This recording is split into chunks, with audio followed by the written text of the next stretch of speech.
everyone, Kat McCloud here. Welcome back to my channel.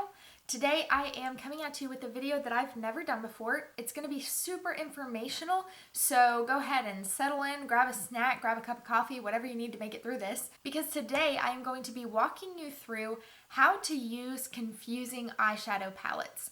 This is a video that was inspired by one that I saw from J Kissa. She did a really great kind of informative video on this. If you'd like to check out hers, I will link it down below and I will try to put a card for it up here as well. But after I watched her video, I thought of a couple of things that I would like to add on.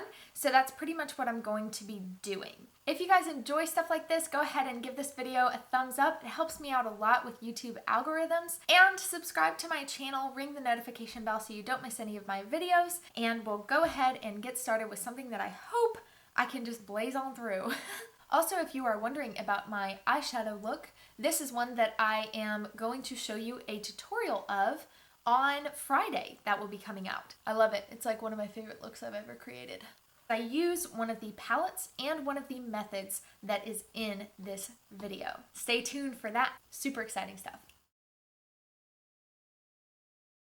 Okay, how to use confusing eyeshadow palettes. I have a few different methods here. The first one is by row or by column. Now I have a palette here that perfectly exemplifies this, and that is the Bold Obsessions palette by Milani. And this one you can see is just a really easy format. So you have this brown color family, this kind of reddish orange color family, and then this cool tone grayish black family. And so you have a complete look in each of those rows. Once you start to see your palettes this way, it's hard to unsee them that way. They kind of give it to you on a silver platter right here, or a gold one, right? Another palette that exemplifies this pretty well, in my opinion, is the Urban Decay Born to Run palette. I feel like everybody and their mom has it in their collection. I know my mom does. And that's part of the reason why I put it in this video, because I knew my mother would be commenting and asking me, "Why didn't you have my palette in here? And you know that I don't know how to use that." Sorry, Mom, threw you under the bus. Okay, so you can see with this one that you have a couple of different rows that have a complete look in them. You probably even get all the way, probably to about here. I think this last row is a little bit too smoky and doesn't have enough contrast for a complete look. So say you're not a big fan of this shade in this row. You can definitely switch it out for another one. There are no rules here. This is your makeup look. You create it how you want it. This is just a method for suggesting different ideas and helping you get a little bit of inspiration from your palettes. That way we can actually get use out of them instead of just staring at them and going, "Help." I want you to have tools in your toolbox, okay? So that is the by column method. I was debating showing you the row method because I only have one palette that I can really think of that exemplifies this like perfectly, and it is discontinued. It is this one by BH Cosmetics. This is their Royal Affair palette. Don't even get me started about the branding of this palette.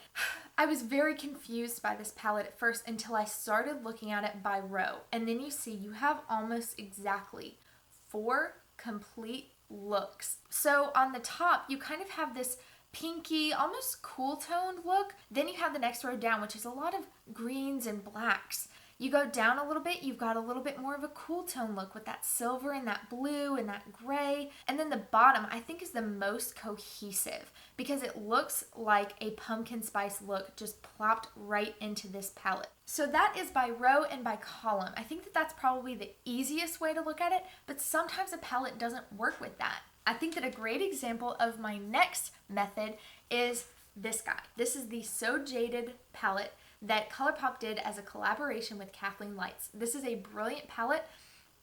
I was waiting for somebody to come out with this palette and they did it hard and I love it. But this is a very confusing palette because it is not organized spectrally. It's not organized in order of the rainbow. It's not really organized from lightest to darkest, even though you do have a few light colors. They have them kind of sprinkled throughout. So it's like, what do I do? Where do I start with this palette? I think getting inspiration for this palette is a great example of using the quad method. I'm going to put a picture up on the screen to demonstrate what I'm talking about. So when you use the quad method, you're really just using one color and then the 3 colors that are adjacent to it. So when you look at this palette that way, you start to get some really unique color combinations. It doesn't work across the entire palette. I don't know of any palette that it would do that with.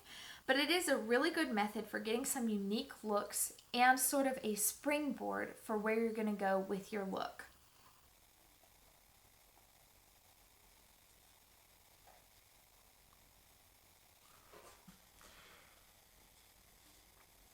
And I think this palette also lends itself well to another method, which is going diagonally. I know, what? Who's getting crazy? But you kind of look at it and you're getting like some really cool color combos here. Like, I don't know, like I just feel like that would work really well with this palette. Am I wrong? So you're literally just picking a shade and going diagonally until it jumps out of the color family that you started with. But sometimes it's really fun when it makes that jump because it makes you put colors together that you never would have thought about. So obviously this palette has a variety of different looks that you can create with it, anywhere from a soft glam or a natural look to like full beat. You can do it all with this palette. It's wonderful. So what happens if you have a palette that doesn't lend itself well to quads? You're like, I don't have rows, I don't have columns, I don't have quads. I think a great example of this is the Anastasia Norvina palette. I have used this palette a couple times on my channel, so you guys do have some examples of different looks you can create. But this palette doesn't really lend itself well to rows because you only have 2 shades in a row. I don't even want to start on all the problems that I personally would have with that. But you also can't really use it by row because you have all of your shimmers on the top and all your mattes on the bottom, and typically you want to have a mix of shimmers and mattes. So this palette I don't think lends itself very well to quads either because you have all your lightest colors on one side and all your darkest colors on the other side, so I don't think it really has enough contrast for any of the quads to create a complete look. So what do you do? I'm glad you asked. So if you look at it, this palette has 2 different color families. It has the warm colors and it has the cool colors. Some palettes have a whole range of different color families, like the Morphe Boss Mood palette has greens, it's got reds, purples, oranges, browns.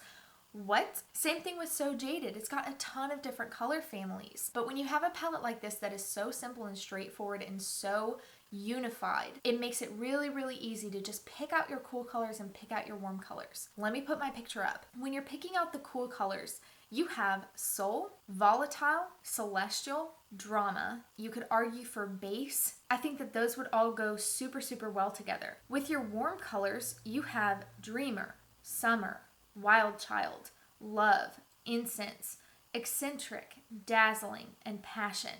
You also have Base, and so it makes it really easy to create a unified look from this palette. Just to show you what these kind of look like on the skin. So I'm going to take Soul, Volatile, Drama, and I will take Celestial. So when I put all 4 of those on my hand, you can really start to see how they play off of each other and how they work together. So with this palette, that method works super well. You just split it up into the cool and the warm colors and you start to see all the different looks you can get from it. So the first few methods that I've talked about may work for most palettes, but some palettes are still just confusing. I think for me, one of the most confusing and overwhelming palettes that is notorious for being so is this one from Anastasia Beverly Hills. This is the Riviera palette, and it was the first truly super colorful palette they came out with. Just look at that and tell me you're not like, what do I do? I look at it and I'm like, I know that there are looks that can be created with that. I just don't know how to do it. And I don't want to only stick to the neutrals because then you're wasting literally like 2/3 of the palette. So like, how do I use this? So this one is a really good example for using the method of spectral order. Basically, green goes with yellow and blue. Purple goes with blue and pink. It just all kind of like goes together because it's sort of in the same wedge of the color wheel. So this one is a wonderful example of that because it almost goes through the entire rainbow. So let me swatch a few of these next to each other and you can kind of see what I'm talking about. So for this one, I chose to go from orange to purple. So you have this orange color called Coastline, then you have Monte Carlo, then you have Palermo, and then you have Cannes, and that is our matte purple color. So you can kind of see how that creates this almost sunsetty effect. And that's what we're going for, is creating cohesive looks out of confusing eyeshadow palettes. Let me do one more just for funsies. So you don't have to go across 3 different color stories like I did with this one. This one, I just picked the yellows and the blues, and it created this really nice, poppy, contrasty look. And again, with any of these looks, you can add one of those neutrals. So this palette really has a lot of different variety so that you can create a ton of different looks with it. Don't be scared by palettes like this. They can smell fear. The next method is not using colors that are adjacent to each other on the color wheel, but using colors that are across from each other. I'm talking about complementary colors. So red goes with green, yellow goes with purple, and blue goes with orange. So I'm going to show you some examples of that going back to our So Jaded palette. This one has a lot of beautiful complements in it. So first off, I'm going to do some red and green. Lots to work with here. So I'm going to take some ruby, some garnet, some jade, and some peridot. Peridot is a little bit more warm toned than emerald is. I thought that was a little bit cool tone for all of these warm colors we're going to be going with. So you can see this kind of gives like that Christmassy vibe. You can create a look out of this. It may not seem like it right now, but it is definitely possible. So this palette also has a lot of oranges and blues in it, which are direct complements. I'm going to take Sunstone, Yora Gem, Turquoise, and Sapphire. And let's just see how these look together. So you see that you have like a really almost beachy look out of that, simply because you have a little bit of contrast between the coolness of the blue and the warmth of the orange. Also, you have contrast because this Sunstone shade is so light and it goes all the way to the darkness of this Sapphire shade. You can definitely get a beautiful look out of this. The last method that I have for you is based kind of on instinct and kind of on observation. So this one may require a little bit more research than the other ones. This method is the color palette method. So if you go on Pinterest and you look up the words color palette, you're going to find a lot of examples that look kind of like this. So it's going to be a photo with a strip of colors on the side that look kind of like paint chips. Basically what they've done is they have taken colors from that picture and used them to create a color palette. Some really lend themselves well to your overall look, and some you may only want to create an eyeshadow look out of it. But that's just a fun way to find inspiration, at least for colors to put together. But again, this is not concrete. This is just a springboard for you to get inspired for stuff that you like and you may want to put all over your face. And so you can create a lot of different looks just by using things that you think look good. So there are no rules. This is up to you. This is your artistry, your face, your eyeshadow look. You can do whatever you want. You have total creative freedom here.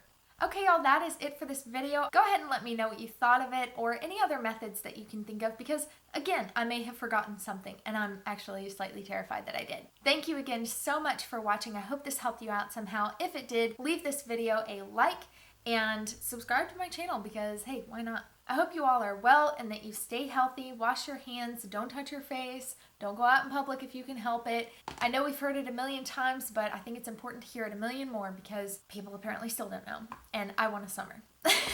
Go ahead and have a great day. Thank you again so much for watching, and hey, watch another video if you feel like it. Have a great day, guys. I'll see you next time. Okay, bye!